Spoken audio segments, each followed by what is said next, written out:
Welcome to Psychologist Talks. On today's episode, I want to do a follow-up on gender and narcissism. I have a whole series on narcissistic personality disorder, which includes gender, but admittedly, I feel like I could have done a deeper dive, as well as my own sort of, not blind spots, but I truly don't think I'm as good as identifying narcissism in women than I am men.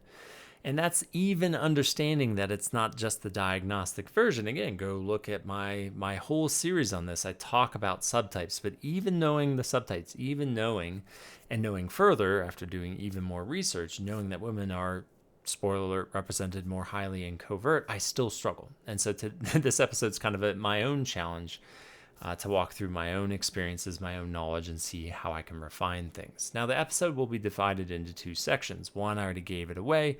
We're talking about covert narcissism. And so step one to understanding women and narcissism is understanding covert narcissism. But the more important question I was trying to answer is like, okay, if men and women are both represented in covert, there's got to be an experiential difference between the two. What is it going to look like for a covert woman narcissist to be operating versus, say, like a male covert narcissist? Or if you take gender out of it and think more around femininity, more feminine approaches to relating, which typically are more on the covert side, what does that experientially look like? Which I will try my best to answer, but spoiler alert, there's not a lot on it, so I'm going to do the best I can. So let's start with covert, some friendly reminders around it, because that's kind of the frame, and then we go over to the experiential. Now, do remember, I'm not like saying, hey, go diagnose everybody, because you have to be careful with covert narcissism. It can mirror and look like a lot of things. I don't think it's any accident. TikTok, social media, general language, everybody loves diagnosing anybody that disagrees with them or is difficult as narcissism, and that's not how this works. So bear that in mind. This is informational, and you should be very careful around this, especially given the fad of slinging this accusation around. So with that caveat in mind, let's go into covert narcissism. Now, as my gender episode does say, covert narcissism is more equally around gender. You see women represented in covert narcissism more than you do the diagnostic ones, which are the subtypes are entitled and malignant. So friendly reminder on top of this reminder is that the diagnostic system emphasizes, kind of more grandiose presentations as the entitled and malignant, and totally misses more covert versions or introversions or even parasitic versions. And because of that, you see gender differences. So the diagnostic system is heavily skewed towards men, but conceptually, there's a little bit of variance, right? Men are represented across all the subtypes, whereas women are very centralized around more internalizing, covert presentations, and therein lies the entire point of this episode. Now, covert narcissism, the defense is fundamentally the same. The behaviors and how they manage and navigate the defenses is where there's difference. So the I have to be perfect to be okay is fundamentally what's going on internally, and the system of valuing and devaluing is alive and well in these individuals. And so that is what you're going to be encountering. The difference is when and how you encounter it, because you're not going to notice it at first. The imagery metaphor that I use is like, imagine like you've got this plot of land, and the plot of land is the human being. And the deeper you go, the greater intimacy and vulnerability and trust you get. Let's start with the top tier. If you go to a malignant narcissist and try to engage at all, and you go back into that yard or that plot of land with shovel, there's nowhere to shovel. There's nowhere to shovel. It's plastered with concrete, or I like a metal, like a thick metal. Like you can clank on that all day long. You ain't digging anywhere. And the interesting thing is, not only do clinicians do an excellent job at identifying not just malignancy, but also entitlement, so does the general public. Unless apparently if you're the president of the United States, then I guess you get a pass. But I digress. So malignancy, there's nowhere to dig. With entitlement, there might look to be some kind of ground. You might be duped at first. You might be convinced that it's not this right away. But the minute you start digging, and especially if you start challenging, you're going to go through a couple inches of soil and clank. You're going to hit that concrete. You're going to hit that metal. That narcissistic defense is right there waiting for you. It's not going to take very long. If you're following along, you can guess with covert, you might actually have to dig several feet before you get to the defense. Now, a quick side note on this. Some people are like, yeah, so they're sneaky and they're snakes in the grass. And you're talking about intentionality. And there are certainly more intentional types, the heavily externalizing people who kind of skew more towards antisocial-like tendencies are probably doing this in a more manipulative way. But I would argue most narcissistic-related pathology, the kind of more benign general type, this is not a conscious process. The defense is not like, I have to be perfect to be okay, and I'm aware of that, and I'm going to use and manipulate people. It's usually an unconscious process that they defend against, and they themselves are alleging to themselves that they're operating in an authentic way. But once that narcissistic defense is hit, everything goes off the table and they will rationalize their way out of it. And that wasn't like oh, you caught me. It's like they literally don't know. They're not recognizing this process. So just kind of throwing that out there. I think a little too much intentionality is thrust onto narcissism, when in reality, is there some, there's far more, not far more, there's a lot of snakes in the grass, but there's a lot of sort of hapless, artless narcissism out there that absolutely hurts people. But we got to be careful to assume everybody's just magically manipulating and they're all aware of what's going on. So anyway, so that's kind of the idea of it's going to take you a while before you hit the narcissistic defense. And that's why it's so difficult identifying covert narcissism, because what can start out seemingly relationally okay becomes not okay.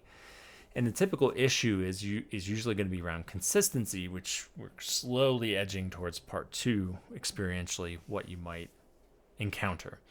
But another important note, next to the defense being the same, is that why is this happening? They're not truly, it's psychodynamically called internalizing you as a full or at least partially full object. So if two people without overt crazy levels of, I shouldn't say crazy, but significant levels of pathology, what we're doing is we're authentically encountering the fellow human being and internalizing them and carrying them with us to varying degrees. I'm not saying excellently so, especially if it's just an acquaintance, but in general, we're seeing people as whole objects and internalizing them, something that the narcissistic defense cannot risk or tolerate.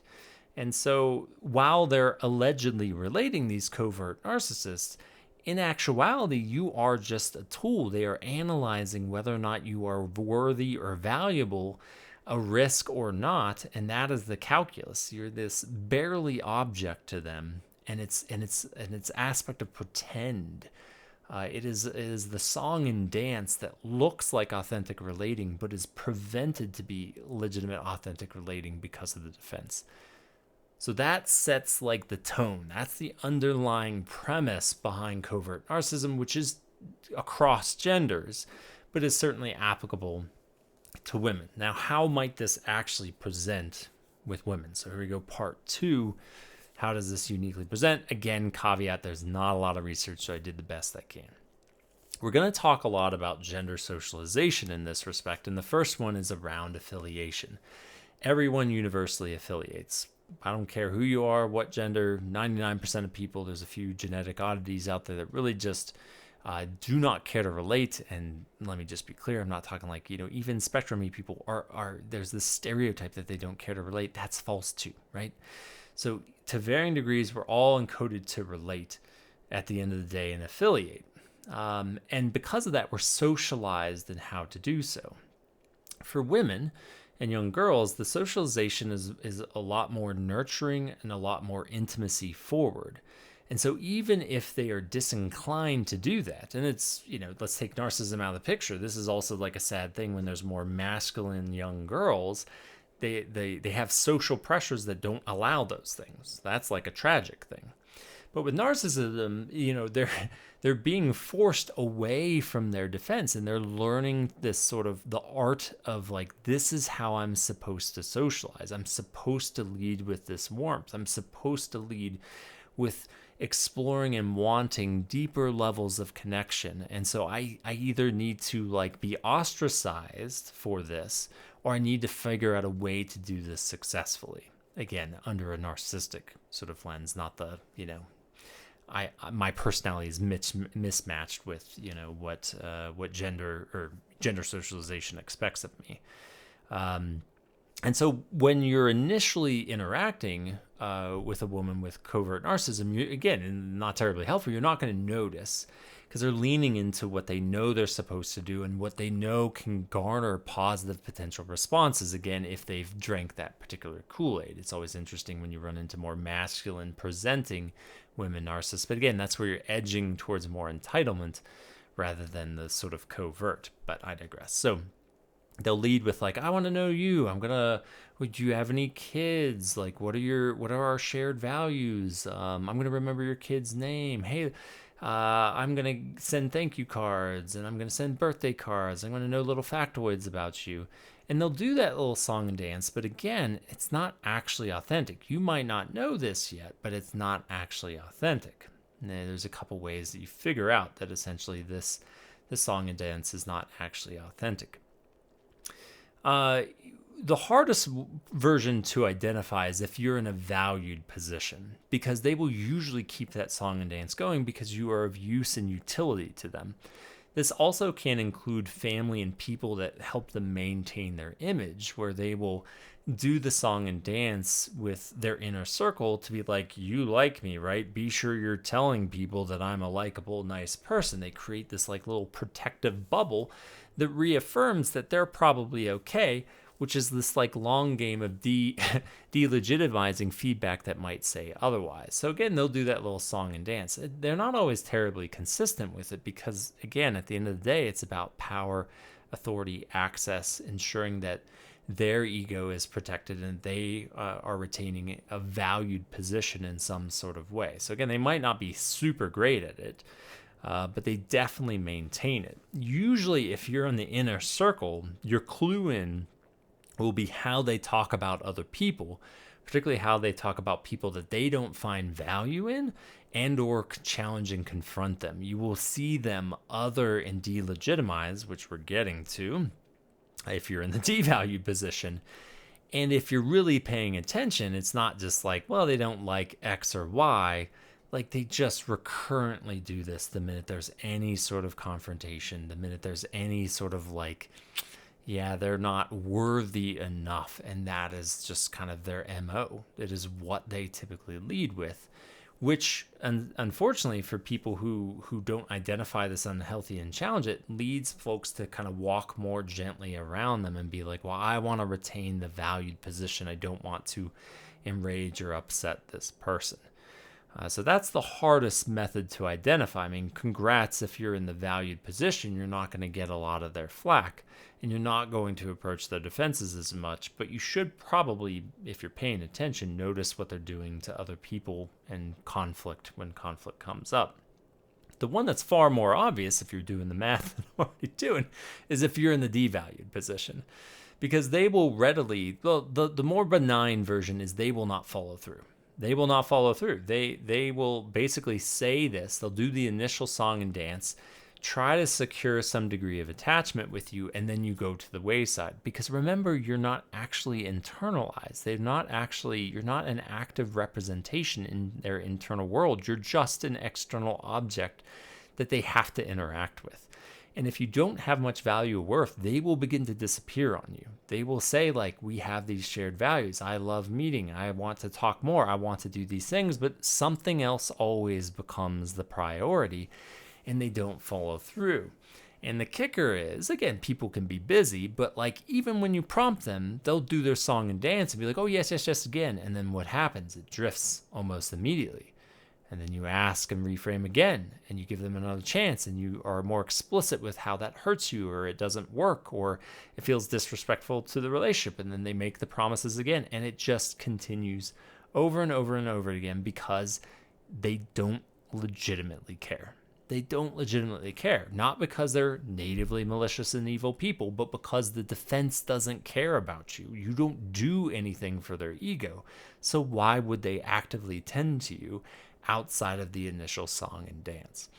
And experientially, what this leads to is this really frustrating and really tragic experience of desiring and remembering that initial feeling of potential closeness and all the permissions and space that you give that maybe that something could come of that. But then you have this emptiness that sits right next to it, that nothing ever comes of it. And when this sort of overly forgiving 3 times, 5 times, 10 times, 20 times you're giving these people chances and they keep failing you, what is getting in the way of that becomes the really pertinent question. And the tragic answer, particularly with women narcissists, is it's narcissism. It's covert narcissism. They don't actually care about you. They don't actually care. Now, when you challenge and confront, this is where you'll definitely know. And again, if you're in the valued stance where, you challenge and confront, you might not get as much. They'll be like, that hurt, and they might kind of play some tricks of like, you need to apologize, etc., etc. I'll kind of accept, but I'll try to make nice too, because again, you're too threatening. They're going to try to take it in as much as possible because they don't want to jeopardize the value that you provide. Like, we need to keep this nice. We need to keep appearances up, and or I need your power. We see this a lot in organizations of like, they're not going to risk the person with ultimate power and jeopardizing that relationship. So they'll accept feedback, but it's really a shallow accepting of the feedback. Again, just they'll adjust their song and dance. But by golly, if you are in the devalue position or you're observing how they respond to people in a devalue condition, the gloves suddenly come off. And you'll notice a few things. I mean, one is they will begin to like name call and pathologize, or the sort of psychodynamic term, they will other the person. They will actively begin to devalue and say that person is trash, they are disordered, they are incompetent, they are whatever it might be, because they cannot handle that level of conflict. Even if before they're like, I'm open to feedback, I'm being humble. This is also, since it's such a fad these days in the business world, they'll say these things and it sounds nice, but rubber meets the road, conflict comes up. They need to delegitimize the person to soften the necessity to actually take in that feedback. And because relationally, women especially are not allowed to do that, they often won't do it to the person's face, but they can't resist getting allies around them and kind of letting off the steam of like, look at this bad person. And it becomes almost like a character assassination process, which then can cascade into relegation or taking away from privileges, to ostracizing the individual, again, in the means of protecting the self. All just because some sort of feedback was offered. Suddenly the person is assassinated, and or, I know it's a strong word, but I mean, the character is assassinated and their privileges and access, especially when the narcissistic individual woman has power, they're going to start decreasing means of access as a means of making sure they remain in a position of power, and the threat is devalued and has less access to them and hurting them. The other one might be more passive-aggressive behavior, again, acting nice in these sorts of ways, but then they'll like slip these little comments your way and be like, yeah, but you did this anyway.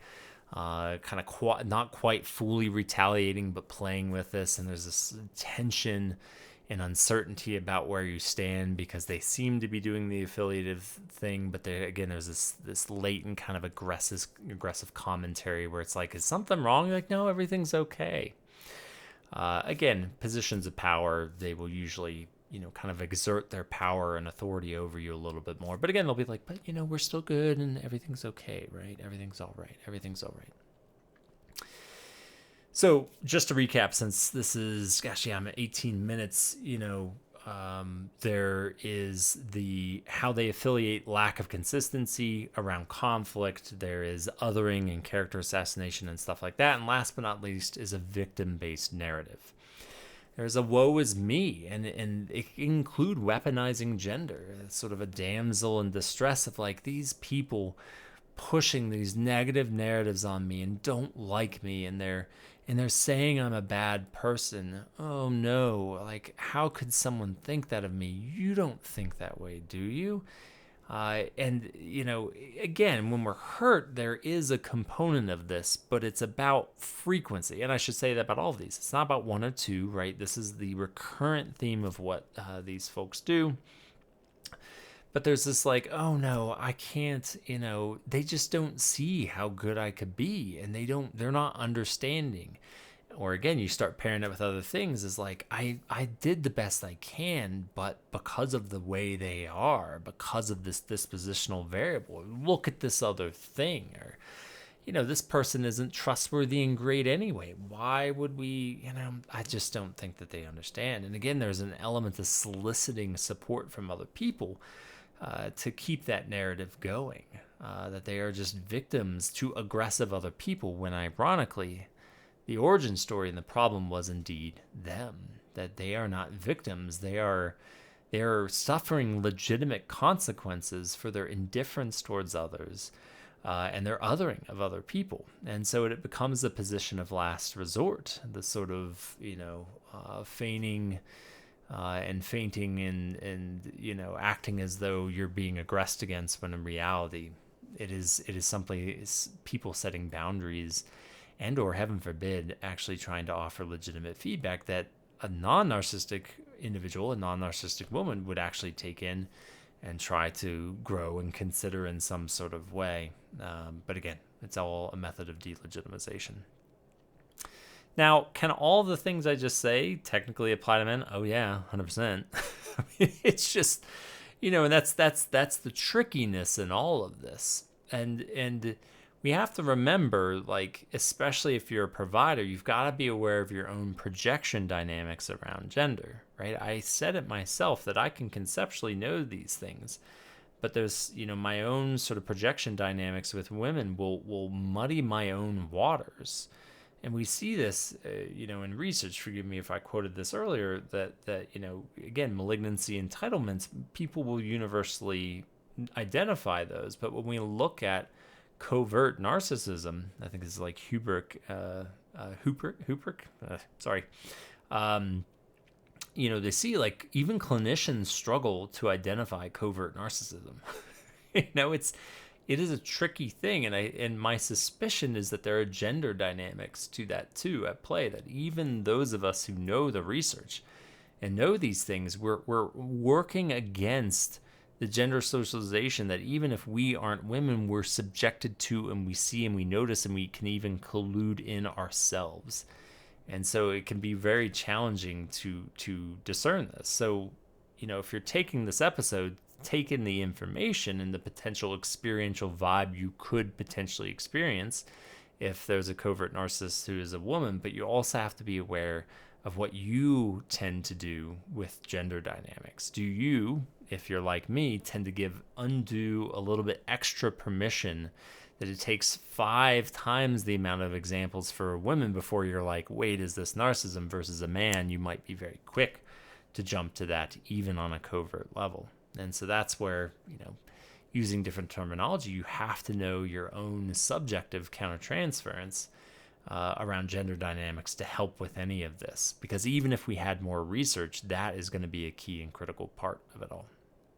So hopefully that's helpful. Reminders about covert narcissism and how that presents generally speaking. Number 2, some experiential vibes that you might feel that are more unique to women than they are men who are covert narcissists.